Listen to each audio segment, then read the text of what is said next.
কিছুমান সমষ্টিত ৰাজহ চক্ৰ নাই তাৰ পৰিপ্ৰেক্ষিততো ই কাখৰ সমষ্টিসমূহৰ লগত সংলগ্ন হৈ আছে আজি আমি বিটিচিৰ ক্ষেত্ৰত এক্সাৰসাইজটো কৰা নাছিলো কিন্তু আন 105টা সমষ্টিৰ ক্ষেত্ৰত আমি এক্সাৰসাইজ কৰিছিলো এতিয়া উদাহৰণ হিচাপে মই 2-3টা ক'ব খোজো যেনেকে দুধনৈত আমাৰ বালিজানা ৰেভিনিউ সাৰ্কেল আছে কিন্তু তাতে গোৱালপাৰা পূব সমষ্টিৰ গাঁওসমূহ জড়িত হৈ আছে ঠিক তেনেধৰণে বৰক্ষেত্ৰীত আমাৰ এখন পঞ্চায়ত হৰ্থেবাৰী বা বৰপেটা সমষ্টিৰ লগত জড়িত হৈ আছে তেনেকে আমাৰ টিংখঙৰ গাঁও নাহৰকটীয়াৰ লগত জড়িত হৈ আছে সেইবাবে আজি আমি এটা প্ৰথম পৰ্যায়ত এটা এসেসমেন্ট কৰি জিলা উপায়ুক্তসকলক মই 2 দিনৰ ভিতৰত আমাক প্ৰস্তাৱ পঠাব কৈছো যে কোনো সমষ্টিৰ গাঁও যাতে এমএলএ এৰিয়াৰ বাহিৰত নাথাকে আৰু মই উদাহৰণ দিব পাৰো যেনেকে গোলাঘাট সমষ্টিৰ বহু কেইখন গাঁও দেৰগাঁও সমষ্টিত আহিছে কিন্তু ৰেভিনিউ সাৰ্কেলটো এতিয়া গোলাঘাটতে আছে তেনেকে তিতাবৰৰ পুৰণা 10খন গাঁও গোলাঘাট জিলাত আহিলে সমষ্টি গোলাঘাট কিন্তু ৰেভিনিউ সাৰ্কেল এতিয়াও তিতাবৰৰ লগত সংলগ্ন হৈ আছে সেই তাৰ পৰিপ্ৰেক্ষিতত ডিসি সকলক আমি এটা নিৰ্দেশ দিছো যে ৰেভিনিউ সাৰ্কেল আৰু এলএসি কো টাৰ্মিনাস হ'ব লাগিব যাতে কোনো এমএলএ নিজৰ সমষ্টিৰ বাহিৰত যাব নালাগে ৰেভিনিউ সাৰ্কুলাৰ কাৰণে আৰু তাৰ যেনেকে মই আজি চাইছিলো ডিমৌ সমষ্টিৰে কিছু গাঁও জড়িত হৈ আছে চৰাইদেউ জিলাত কিন্তু ডিমৌ পৰে শিৱসাগৰ জিলাত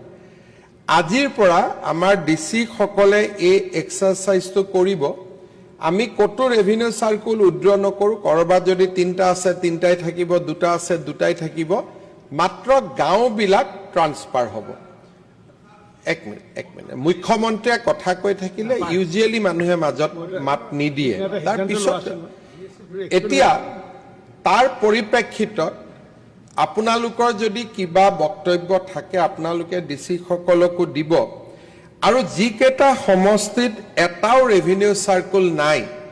সেই সমষ্টিখিনিৰ আমি লিষ্ট উলিয়াইছো বৰপেটা জিলাৰ পকা বেদবাৰী আৰু চেঙা বঙাইগাঁও জিলাৰ সৃজনগাম কাছাৰ জিলাৰ বৰখলা আৰু ধলাই ধুবুৰীৰ বিৰসিং জৰুৱা এতিয়া যদি সাউথ সালমাৰাত কিবা ইয়াৰ গাঁও আছে এইখিনিও ধুবুৰীলৈকে ট্ৰান্সফাৰ হ'ব ধুবুৰীত বিৰসিং জৰুৱা ডিব্ৰুগড়ত খোৱাং গোৱালপাৰাত জলেশ্বৰ কামৰূপ মহানগৰত সেন্ট্ৰেল গুৱাহাটী লখিমপুৰত নাওবৈছা তিনিচুকীয়াত মাকুম দিগবৈ আৰু শোণিতপুৰ জিলাত ৰঙাপাৰা বিশ্বনাথ চাৰিআলিত বিহালী এই সমষ্টি কেইটাত এটাও ৰেভিনিউ সাৰ্কুল নাই ইয়াতে আজি আমি সদনত জনাবলৈ পাই ভাল পাইছো যে চৰকাৰে তৎকালীনভাৱে এই গোটেই কেইটা সমষ্টিত এটা ৰেভিনিউ সাৰ্কুল দিবৰ বাবে সিদ্ধান্ত লৈছে ইয়াৰ ফলত পকা বেদবাৰী সমষ্টিৰ গোটেই গাঁও পকা বেদবাৰী ৰেভিনিউ সাৰ্কুলত আহিব চেঙা সমষ্টিৰ গোটেই গাঁও চেঙা ৰেভিনিউ সাৰ্কুলত আহিব ঠিক তেনেকে গুৱাহাটীটো 5টা সমষ্টিত 5টা ৰেভিনিউ সাৰ্কুলত 5টা গাঁও 5টা সমষ্টিৰ গাঁও আহিব কোনো সমষ্টিলৈ ওভাৰলেপিং হ'ব নোৱাৰিব এই এক্সাৰসাইজটো কৰাৰ পিছত কিছুমান সমষ্টিৰ কিছুমান ৰেভিনিউ সাৰ্কুল বহুত ডাঙৰ হৈ যাব আৰু কিছুমান সমষ্টিত কিছুমান ৰেভিনিউ সাৰ্কুল বহুত সৰু হৈ যাব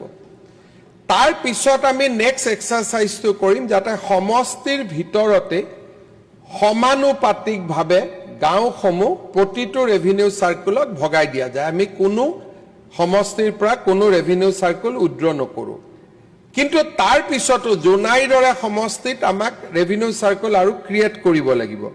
গতিকে সেই পজিশনটো আমি নেক্সট ব্যৱস্থাত লম যেনেকে সমৰিয়াৰ গোটেই গাঁওবিলাক গৰৈমাৰীলৈকে গুচি যাব কাৰণ সমৰিয়াত এতিয়া এটাই ৰেভিনিউ সাৰ্কুল আছে সমৰিয়া ৰেভিনিউ সাৰ্কুল বকুত আছে কিন্তু পৰৱৰ্তী সময়ত গৰৈমাৰীৰ লগতে আমি সোণতলীটো এটা ৰেভিনিউ সাৰ্কেল ক্ৰিয়েট কৰি দিম যাতে বৰ্ধিত প্ৰেছাৰটো লবৰ কাৰণে দুটা ৰেভিনিউ সাৰ্কেল আমি কৰিব পাৰো কিন্তু আজিৰ পৰা যেটো এক্সাৰসাইজ আৰম্ভ হ'ব সেইটো হল নিজৰ সমষ্টিত থকা ৰেভিনিউ সাৰ্কেলত গাঁওসমূহ এটেচ কৰা কোনটো ৰেভিনিউ সাৰ্কেলত এটেচ কৰিব লাগে আপোনালোকে যাতে ডিসি সকলক পৰামৰ্শ দিয়ে যত এটাই ৰেভিনিউ সাৰ্কেল আছে তাতটো পৰামৰ্শৰ প্ৰয়োজনে নাই কিন্তু যত এটা ৰেভিনিউ সাৰ্কেল নাই দুটা আছে গাঁওখিনি কোনটো ৰেভিনিউ সাৰ্কেলৰ লগত সংলগ্ন কৰিব লাগে সেইখিনি আপোনালোকে পৰামৰ্শ দিব ইয়াৰ নেক্সট স্টেজ আমি বিটিসিটো চেষ্টা কৰিম যাতে বিটিসিটো আমি এনেকে ৰেশনালাইজ কৰিব পাৰো মূল উদ্দেশ্যটো হল পঞ্চায়তৰ সীমাটো যেনেকে সমষ্টিৰ ভিতৰত তেনেকে ৰেভিনিউ ভিলেজো এতিয়া সমষ্টিৰ ভিতৰত হ'ব